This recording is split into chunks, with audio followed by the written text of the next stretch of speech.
நான் நிறைய அனிமேஷன் மூவியெல்லாம் பார்த்துருக்கேன். அதில் எனக்கு ஐஸ் ஏஜ், குங்ஃபு பாண்டாலாம் ரொம்ப பிடிக்கும். இப்போ வைல்ட் ரோபோட்டும் one of my favourite animation மூவியாக மாறிடுச்சு.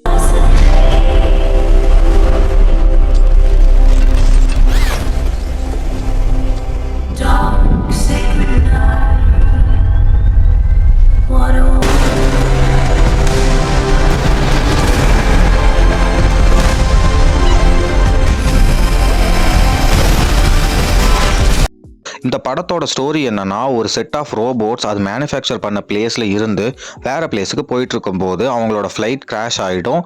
அப்போ அந்த ஃப்ளைட் ஒரு காட்டுக்குள்ளே விழுந்துடும். அதுக்குள்ளே இருக்கிற ரோபோட் எல்லாமே உடஞ்சிரும். பட் அன்ஃபார்ச்சுனேட்லி ஒரு ரோபோட் மட்டும் தப்பிச்சிடும். அண்ட் அந்த ரோபோட் தான் நம்ம ஹீரோ.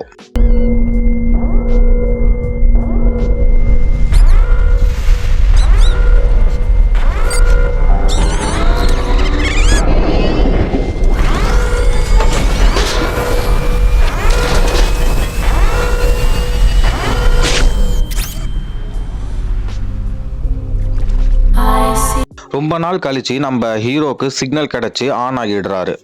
கண்ணை திறந்து பார்த்தா எல்லாமே அனிமல்ஸாகவே இருக்குது. இப்போ இந்த ரோபோட்டுக்கு ஒரு பெரிய பிரச்சனை, ரொம்ப பெரிய பிரச்சனை. அந்த விலங்குங்க பேசுறது எதுவுமே நம்ம ரோபோட்டுக்கு புரியலை. அண்ட் இந்த ரோபோட்டை பார்த்து அங்கே இருக்கிற எல்லா விலங்குகளும் ரொம்ப பயந்து அங்கே இங்கன்னு ஓடுவாங்க. எக்ஸப்ட் 2 விலங்குகளை தவிர. அனிமல்ஸோட லாங்குவேஜ் கற்றுக்க கொஞ்ச நாள் பொறுமையாக ஒரே இடத்துல உட்காந்து லிசன் பண்ணுறாரு நம்ம ஹீரோ ரோபோட். இப்போது அவங்களோட லாங்குவேஜ் புரிய ஆரம்பித்ததும் நம்ம ஹீரோ அவங்களோட கம்யூனிகேட் பண்ண ஆரம்பிக்கிறாரு.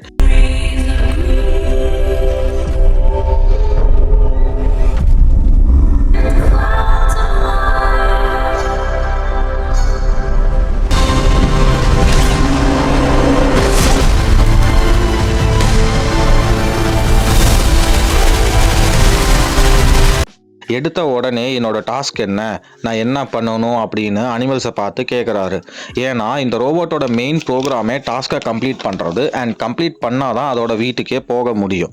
அதுக்கு டாஸ்க்கு கிடைச்சதா இல்லையா, இல்லை கிடைச்ச டாஸ்க்கை கம்ப்ளீட் பண்ணதா இல்லையா, அண்ட் ஃபைனலி அதோட வீட்டுக்கு அது போனதா இல்லையா அப்படின்றத அந்த படத்தோட மீதி கதை.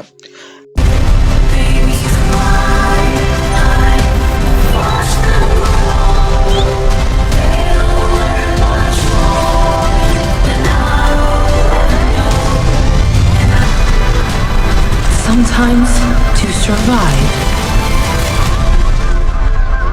we must become more than we were programmed to be. என்னதான் அனிமேஷன் மூவியாக இருந்தாலும் எமோஷ்னலி நம்மளை கனெக்ட் பண்ணது இந்த படத்தோட பெரிய பாசிட்டிவ்னு நான் சொல்லுவேன். அண்ட் பார்க்க அனிமேஷன் மூவி மாதிரியே இருக்காது, நார்மல் மூவி மாதிரி தான் இருக்கும்.